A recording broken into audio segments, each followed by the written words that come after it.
Good morning प्यारे बच्चों। आज हम हिंदी का अध्याय 4 का अध्ययन करेंगे, जो कि एक कविता है और जिसका नाम है जब सूर्य जग जाता है। बच्चों, सूरज के बारे में आप सभी जानते हो कि सूरज का क्या क्या काम है। और सूरज का काम क्या है? सबसे पहला काम तो बच्चों की नींद खराब करना, ताकि वो जग सके और जग कर अपना कार्य कर सके।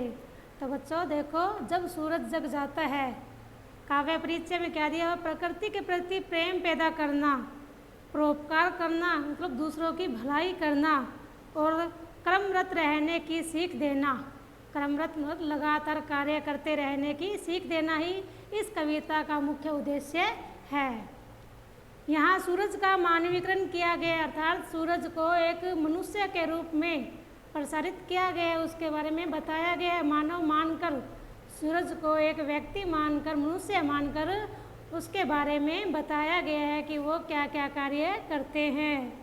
तो देखो हमारी कविता है, आंखें मलकर धीरे धीरे सूरज जब जग जाता है, सिर पर रखकर पाँव अंधेरा चुपके से भग जाता है। जब सूर्य निकलता है, सूर्योदय होता है, तब क्या होता है? सूरज आंखें मलते हुए यानी कि अपनी नींद से जागकर धीरे धीरे उदय होता है, धीरे धीरे ऊपर आता है। और तब क्या होता है? सूरज के आने पर अंधेरा जो है सिर पर पाँव रखकर बहुत ही तेज गति से, तेज रफ्तार से वो भाग जाता है, अर्थात सूर्य के आने पर अंधेरा दूर हो जाता है। होले से मुस्कान बिखेरी पात सुनहरे हो जाते।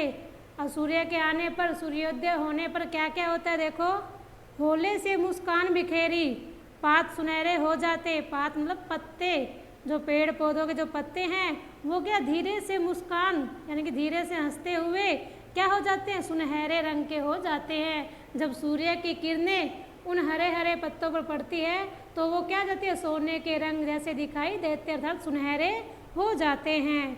डाली डाली फुदक फुदक कर सारे पंछी है गाते। सूर्योदय होने पर और क्या होता है? सारे पक्षी जो होते हैं, पशु पक्षी सब क्या होते हैं? चहचहाने लगते हैं, बोलने लगते हैं। और पक्षी क्या करते हैं?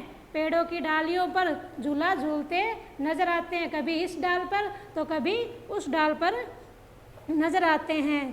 थाल भरे मोती लेकर माँ धरती स्वागत करती है, नटखट किरणें वन उपवन में खूब चौकड़ी भरती है। थाल भरे मोती लेकर माँ धरती का थाल कैसे भरा हुआ है? हरे भरे खेत और खलिहानों से जो माँ धरती है वो क्या करती है? सूर्य का स्वागत करती है। यानी कि सूर्य के आने पर धरती पर जितने भी पेड़ पौधे हैं, जितने भी खेत खलिहान हैं, वो सब क्या हो जाते हैं? हरे भरे हो जाते हैं, हरे भरे नजर आने लगते हैं। नटखट किरणें वन उपवन में खूब चौकड़ी भरती है। सूर्य की जो किरणें हैं वो बहुत ही शरारती है। जिस प्रकार बच्चा शरारत करता है और इधर उधर उछलता रहता है, कूदता रहता है, खेलता रहता है, उसी प्रकार सूर्य की किरणें भी क्या करती है? कभी वनों में, कभी जंगलों में, कभी पानी में, कभी ऊपर, कभी नीचे, कभी धरती पर। तो ये क्या करती है? वो इधर उधर घूमती रहती है, चौकड़ियाँ मारती रहती है, यानी कि उछलती कूदती रहती है।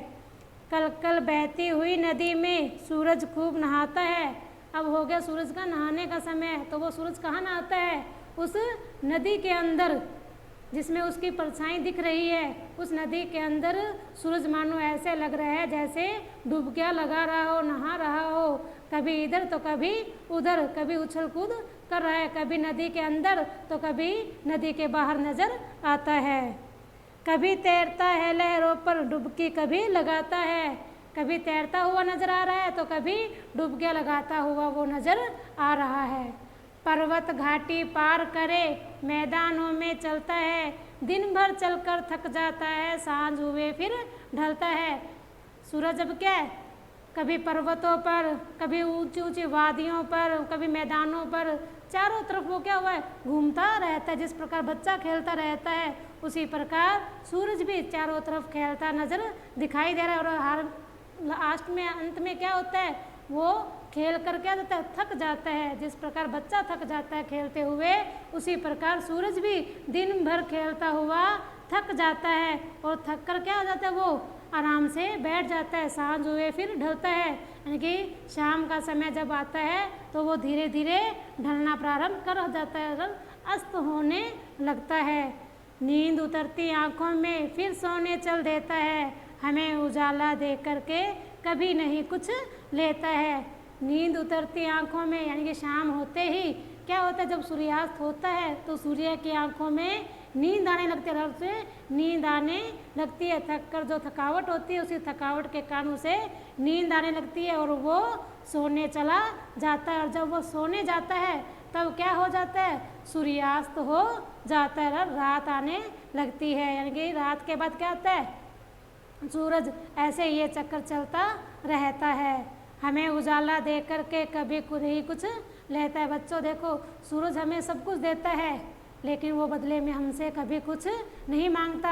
सिर्फ हमें ही उनके बारे में सोचना समझना चाहिए। यानी कि प्रकृति हमें सिर्फ देने ही वाली है, हमसे कुछ लेने वाली नहीं है।